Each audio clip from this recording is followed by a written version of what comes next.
Well, welcome to the Introbiz Global Summit, Anthony. How are you today? Fantastic, Tracy. So great to be here with you. Oh, and it's an absolute pleasure to have you here as well with us. So, ladies and gents, I'm just going to tell you a little bit about Anthony. I met him a couple of years ago, and one of my friends saw Anthony speak in Bristol, and she said, "Oh my gosh, Tracy, you've got to have this guy to come and speak either at the expos or on your global summits." And I said, "Well, who is this guy?" And she said, "Anthony Gruppo. He's the CEO of Marsh Commercial, based up in London. He's an author of 6 books." And when I obviously met you, I came up to London to meet you. We connected. And I know I got interviewed on your Roots of Leadership podcast, we had a fantastic time together. So it's so much fun. You were such a great guest. Oh, thank you. So just tell us a little bit about yourself, Anthony. Obviously, the summit is all about empowering people and uplifting people and educating people. Now, obviously, you're the CEO of Marsh Commercial. And, the job of a CEO is to plan and to implement strategies for growth within the business and obviously for massive impact. So just tell us a little bit about, what your role, your day-to-day role is within Marsh Commercial. Yeah, Tracy, look, the role of a CEO is simply to be a servant leader. I never look at the CEO as a chief executive officer. I always look at it as, can I coach myself and others? Can I be entrepreneurial in how I think and act like an owner? So my responsibility as a servant leader is to, serve the 2,400 colleagues that we have across the UK. We have probably close to 50 different locations serving 200,000 clients. Wow. So I'm constantly having to, spend my time in communities, colleagues, clients, and just helping people achieve their maximum potential. Yeah, absolutely. And, that's a massive task on your hands, So describe some of the strategies that you use, obviously, that you've implemented and that you are implementing at the moment, within the business. Yeah, I think when businesses that are listening to our discussion, they sometimes really make overcomplicated. They write so many papers, PowerPoints, all kinds of different documents, and then they build it and never to look at it again until the end of the year when they have to build a new one. So I really think about strategic plan in 6 areas of impact. The 6 that I would share work personally and in an organization is the leadership, marketing, how you market yourself and the company. What's the strategic position? What kind of research development are you doing? What kind of outcomes are you looking for? And really, what are the resources internally and externally? And then you build the goals, actions, and objectives around that. Because it's important to leave flexibility. A lot of people and organizations make it just too tight. They put themselves in such a confinement that they never achieve their full potential. Yeah, of course. And, how do you actually motivate your team? Because obviously you lead from the top, but, I know when I came to see you, I mean, you've got such charisma around people. And I think one thing about you, I would say, is that you treat everybody the same because we're all CEOs of our own life. And I'm a massive advocate of treating people with respect. And from the security guard to the people, that received us there in reception when I came to visit you, you were just so friendly towards them, so respectful, and they too with you. So what would you say is, how important do you think that is when you are actually leading a big company like Marsh Commercial? Yeah, I think whether it's a large company or small one, Tracy, it's important to realize that we're just there to make our position better for who comes next. We don't own our positions. We rent them. So whether we retire in place or move on or whatever it might be, I think sometimes people just lose sometimes their humility and they think about where they are versus where they came from. And I'm a product of a lot of great people who just I worked with and were able to do opportunities with in my career. So everyone has a greatness. Everyone has the ability to achieve and reach their potential. So I think that when you, as a leader, take yourself out of the agenda, a lot of leaders I know, unfortunately, as soon as they're faced with any kind of scenario or issue, think about how it will impact them versus how it impacts others. And it's a very human thing, right? It's a very natural thing. Yeah. I try to guard against that and think about how it impacts all the other constituents. And then it seems to work out okay for me when I do that, Yeah, absolutely. And, so, it's how you deal with people, isn't it? And I know when I motivate my team, one thing I've always been good at, I feel, is motivating the team, and it is treating people like human beings, first Yeah. and foremost. And I always say, I never tell people what to do. I ask them, and then I lead them. And obviously, always make sure that they value, you value them, and they know that they're valued. And, I think that's so important. So obviously mentoring, I just want to go through, because obviously I've started mentoring people. I know, how important mentoring is. Did you ever have a mentor when you first started your career? No, when you think about, 40 years, 40 plus years ago, mentoring didn't have the science and art form that it does today. So I was lucky to always have people around in business that I could watch or listen or learn from. But if you think about, a lot of times in those days, it was survival of the fittest. You were pretty much on your own. And in fact, as you were coming through, it wasn't always as collegial, perhaps, as things are looked at now. Mhm. So I think that seeing that growing up is that I didn't want that to occur for others. But to your question, also when you think about mentoring, right now we have a great responsibility. We will never be able to do enough when it comes to diversity and inclusion. We are always going to be a work in progress in that. Yeah. And I look forward to the day when we can just say, refer to each other as leaders versus saying, well, a woman leader or a male leader, or and that we can get there. So it's the diversity of thought that creates the diversity of achievement. And without a diverse workforce and leadership team, and one that's inclusive, we will never have the diversity of thought that's necessary. Yeah. So I dig in about this, and I think it's critically important. Yeah, absolutely. And I know, this last year has been, pretty horrific for a lot of companies, with COVID-19. It's had a massive impact to a lot of businesses. How has it impacted Marsh Commercial over the last year? Yeah. So look, everyone has certainly felt it. We were very fortunate in the sense that through our technological systems, we were able to have everyone working from home or working from anywhere very quickly. Amazing. So, the 2,400 people were able to, at Marsh Commercial, and then you think about the thousands in all the Marsh organization through the UK and Ireland. So that helped a great deal. But what really was a differentiator was our people. Our colleagues just immediately got after it, looking after each other, looking after clients, and we just created a great deal of flexibility, and just our concern was them. Yeah. So everyone really stepped up, and we didn't miss a beat. Certainly we are very concerned about, because this hit the SME market very hard in our country, and everyone was impacted. We were all in the same storm, perhaps in a different boat, but Yeah. there was no one that was left unscathed by this. But Yeah. just very fortunate that our company, said we're going to look after people. No one's going to lose their jobs because of a pandemic, and I think that comfort and confidence helped us. Yeah, but I think it's going back, you've led from the top again, it's showing your people that you care. Because, once you actually show people that you care, and they have that flexibility, I think people will work better for you anyway, won't they? I think if you constrain people and you constrict them, they're not going to be as effective as they would be as if you're giving them flexibility, and compassion. Because, let's be honest, it's been a really tough time for everyone, and I think leading from the top up, that that there is that message of caring, I think is the way forward, really, isn't it?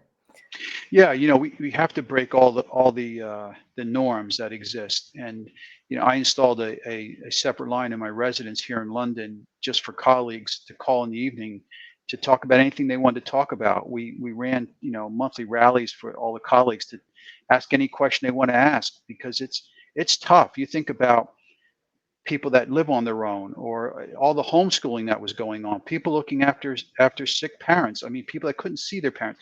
This puts so much stressor on humans that the last thing you want to do is become another stressor for them. Yeah, absolutely. So, with that in mind, how do you prepare in a major company like yourself for change? When the company changes or you have to diversify, how do you take that on board? Yeah. So let's talk about evolution versus change. Change is for everyone. You can't stop change, right? You and I, no matter what we try to do, we're not going to be able to stop change around us. But we can, if we're not motivated, stop our own evolution. And now we're talking about an evolution. Now we're talking about really being productive, animated, energetic in everything that we do, and evolution. So what we have to do now is put ourselves in situations where often we are the minority or we have a diversity of thought. We have to stop being around and only being comfortable and only staying in the same cliques and camps that we always knew. But we all as individuals have to expand deeper into that. That's the only way we're going to get through it and improve upon it. The other thing is that sometimes when you think about this, there are a lot of environments where even HR departments, great leaders, they sometimes they don't know where to go and how to find it. So that's where social media is so impactful and so powerful. So yeah, I think this is an exciting time for everyone. This is going to be a growth spurt for humanity like we've never seen if we do this right. We have to break the chains of some of the old normal that people thought of. Yeah, absolutely. And, at the end of the day, I always say that through every adversity, there's always a positive. And there's always, I think it's the land of opportunity now. And I know with Introbiz, what we've done is we did everything face to face up until COVID-19. And now we pivoted online very, very quickly. And we've learned new strategies. I've educated myself. We've educated the team to work new ways, and I think it's what's going to be going forward for us now is going to be online, and we're going to do lots of online. So whereas before we just did everything face to face and we couldn't reach as many people locally because we were doing our face to face events locally, now it's the world of opportunity. And I've got members from all over the world joining us, which is incredible, and I think, that's what people have to look at. So let's talk a little bit about mindset, because you and I both know that, when you could, before we go there for a second, let's just talk about Introbiz for a moment, because that's what's great about your platform is that now you adapted very quickly to the virtual world, and just think about how deep your network was and how much bigger it'll become by exactly what you said. It's fantastic. Oh, thank you. Yeah. But, we wanted to make sure that we served our clients. And I think even more, it was just so important to be able to step up to the plate and say, we're not going anywhere. We're staying here. We're here for you, and we're supporting you. And, I created a podcast because of it, just to get my members on and raise their profiles. And that's what you have to do, So going on to obviously networking and building relationships, how important do you think networking is when you are looking to grow a business? So it's massive. So it's important as an individual, and it's very important as a business. When you think about networking, social media obviously gives us that opportunity to be able to expand it much, much greater. But I would say to people that sometimes they lack confidence to reach out and network with people they feel are outside of their normal sphere. And I would really encourage you that leaders, they don't mind when you contact them and ask for information or share ideas. And I would say to people that are listening is open your circle bigger and have confidence that it's going to go well, because we all came from the same place. Sometimes networking, it's too tight. It stays within the same circle all the time. And in fact, if you notice, even before we went to a virtual world, people that networked, they went places and talked to the people they knew versus really walking up to talk to someone they didn't know. You never had that problem, Tracy. So, but that's one of the keys to networking is to think of yourself in 4 areas. Think of yourself as a facilitator, a consultant, a strategist, and a closer. And then create a personal board of directors of people around you of different mindsets and personalities, and open that up, and then share your plan with them. And you'd be surprised how many doors will open up. Yeah, absolutely. And I think, I've had my moments where it's been really tough for me.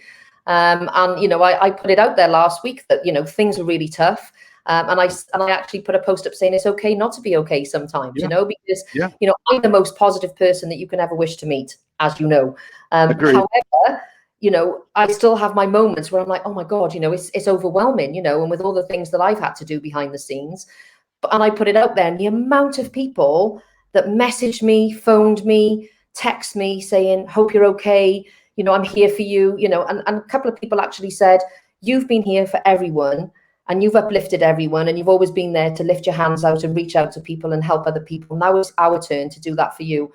And I was actually blown away with that, you know, and this is where when you build a good network of people and you are feeling a bit low or you're feeling a bit down or you're feeling overwhelmed, put it out there because, you know, we're all human beings. And I think that's what happens sometimes on social media. We all put this really lovely stuff up saying all positive stuff, which is great because, as you know, I'm all positive. However, we're all human beings and we all have issues and we all have challenges, but it's how you deal with it. And it's how you surround yourself with good people. So, you know, I'm a massive advocate of that. So tell us a little bit about, you know, you're obviously, you've got a massive task on your hands with this massive company of Marsh Commercial. What does Anthony do to relax and spend time to just take a stock of everything and reboot your energies again? Yeah, you know, I never allow my life to go into peaks and valleys. I don't look at success as too great a high or failure as too great a low. I look at failures or setbacks as feedback. So I try to avoid spikes, right? And for the listeners, that drama we can create for ourselves takes away any benefit that any form of relaxation could generate. So I would say don't cause that drama inside yourself. The second thing is, you know, I as you mentioned, I am an American author. I've written some books, and so writing will often help me, you know, to get a perspective. I also engage with a lot of different people and a lot of different subjects, and that helps that stimulation of that intellect. And of course, you know, just, you know, family is the ultimate support and the ultimate medicine to anything that ails you. Yeah, so you know, I have 3 granddaughters, so all I got to do is just, you know, talk to them or see them on because obviously they're in America, I'm here in the UK, but being able to just, you know, visit with them and see them, that's the greatest thing. Well, that's it. You know, I always say family is everything. And I've always been about, you know, the last few years, you know, what I've done for my kids. You know, we all bought the toys for Christmas and, you know, the new clothes for, you know, as they get older, teenagers and CDs and all that sort of stuff. The last few years, I actually started saying to them, you know what, guys, I'm not going to buy you loads of presents that you can just hang up in the wardrobe or stuff in the drawer. I'm going to create experiences because I'm all about creating memories and experiences. So I started buying them things like go away for a weekend. That was our main thing, is we go away for a weekend. Very nice. And create memories together because you can never have that taken away from you. And then the other thing that I recently love doing, and I recently bought, is some mixed tiles, which is photographs that you stick on the wall. And I've got 18 photographs now on my wall. And I put it up on Facebook the other day and everyone's going, oh my God, these are amazing, you know. And so I think family is everything, you know, and my family means, you know, that it's priceless, isn't it? And that's I think when you spend time with your family. But it is, as I said yesterday, I did a talk for Welsh Government students, and one of the things I said to them is people want to belong to something or to someone. If you can make them feel special, you can make them feel comfortable, and you can make them feel that they belong to something, that's what family is, community is. People will never forget you for that, will they? No, that's well said. Well said. Yeah, I know. I love it. So tell us, what would you say are the 3 words to describe yourself, Anthony? What would you say they are? I'm putting you on the spot here.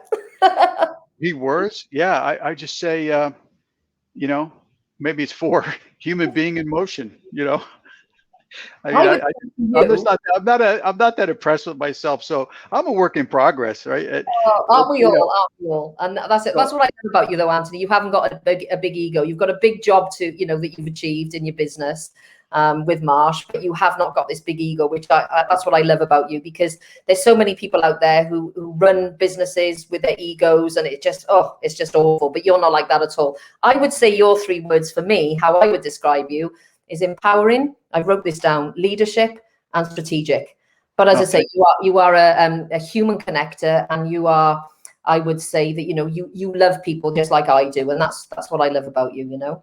So Thanks, yeah, no problem. So what would you say? I mean, obviously we all made loads of mistakes. I know I have over the years. What would you say is your biggest mistake that you've made in your business or your life, and what did you learn from it? We could do a whole interview just around things I've got wrong. Me too. Look, I guess, the thing that probably comes to mind is that thinking that you can take everyone with you on the journey, and you can't. And I think that decisions that I made trying to keep people that lost the engagement or lost the mission or it wasn't the right fit, thinking that it's upon the leader to bring everyone along the journey. And I think as a leader, you realize you just can't. That you have to make the decisions for the many, not the few. And there's mistakes I made where, early on, where perhaps you made decisions based on uh, a business fabric that you thought would be the right thing, and it hurt people, right? So now I try to look at always at the people issues first, and not always think about just the business outcomes, but what's the people outcomes. And then next thing you know, you turn around and people are there with you, and they're working side by side to achieve. And I think if I made any mistake, it was you can't take everyone with you, and you have to make your decisions based on what's good for the majority. Yeah, absolutely. I think one of the biggest mistakes I made, because I don't like to just ask people what their mistakes are, I love to share mine. And I think when I first set up the business, I had all this money coming in, I was selling loads, and I thought, oh, I could go and spend some money now. Not forward thinking of all the bills that I had coming up, So I Yeah. took all the money out of the business, and then I had this hole. Oh my God. So that was a massive learning curve for me. So Oh yeah, yeah, no, understood. cash is king. Yeah. So I like to try and put money away, and for a rainy day, so to speak. So obviously we've talked about the mistakes. What would you say is your biggest achievement to date in your career? I don't know that you know that until it's over. I think the definition of greatness, or whatever we want to call it, is when people duplicate what you started. If after it's over and you walk away from the game, if people don't continue what you maybe started, then how could you have ever been? Where was the legacy? How could you have ever been great? So I think that it's helping people achieve their potential, and I love seeing them progress. A recent story was Iranian Bulu, who's our CFO. He's just an incredible leader when I met him, and he was so responsible for a lot of our success. And now he's going to be the CFO of all of Asia. Wow. When Iranian had that opportunity, that meant more to me than my own success, because that's what you're in the game for. But I guess my greatest achievement's yet to come, and I guess that'll be decided by everyone who speaks about me when I've walked off the game. Yeah, and I think for me, because again, I just want to share this with you. My legacy really, I always wanted to create something for massive impact, that I could have make a massive difference in the world within the business community. Hence, that's why I created Introbiz. The other reason was to leave a legacy for my children. But obviously, I think for me is, going back to ego. You can't have this big ego, whatever business that you do, because my legacy will be, once I then exit Introbiz and I want to retire and I sell the company, I want to sell it to somebody who is far more successful than me, who is better than me. Because I think if you can leave something that somebody else can take over, it's not a case of, oh, I want it to, I don't want it to happen, afterwards. I don't want it to go down. It's got to be good, So I want to be able to leave it to somebody that will go on to do greater things than me. And that's basically what I want to do. When I leave this earth, that people will say, gosh, I'm glad I'm a part of Introbiz, and it's made a massive difference to my business. And obviously the leader who takes it over will go on and do even bigger and greater things, That's what I would say. So fabulous. Well, what would you say is next for Anthony? What are you gonna, what's your next 3-year goals? Yeah, I think of it just in like you said, in short and long-term goals. Right now, it's just to really be able to help everyone who in our strat plan and all the growth that we're doing. We're very blessed to, as I said, have tremendous people and on a success rocket. It really is now focused on making sure that we're putting everything in place for people to take all of the things that they're passionate about and say, look, we can now in this new world order, let people work on what they're passionate about, use their potential and increase their performance. And that's the goal. That's it. That's the goal. So for myself is how can I go do more and how can I help others do more that they want to achieve?